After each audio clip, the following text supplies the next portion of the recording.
নমস্কার বন্ধুরা, আমরা অনেকেই শিবলিঙ্গ দেখেছি এবং বাবা শিবের ভক্ত আমরা সবাই। তবে শিবলিঙ্গের অর্থ হলো মঙ্গল, লিঙ্গ শব্দের অর্থ প্রতীক, তাই শিবলিঙ্গ শব্দের অর্থ মঙ্গলের প্রতীক।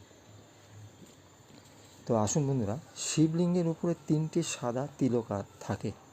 দেখবেন চন্দন দিয়ে 3টে সাদা তিলক থাকে, যা 3টে অংশ দ্বারা গঠিত। প্রথম অংশ শিবপীঠ, দ্বিতীয় অংশ বিষ্ণুপীঠ, তৃতীয় অংশ ব্রহ্মপীঠ।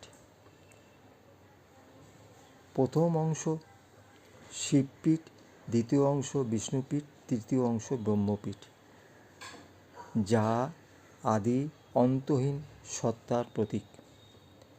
তো বন্ধুরা, শর্ট ভিডিও ছাড়লাম, যদি ভালো লাগে লাইক করবেন, কমেন্ট করবেন, বন্ধুদের মাঝে শেয়ার করবেন, সাবস্ক্রাইব করবেন, বেল আইকন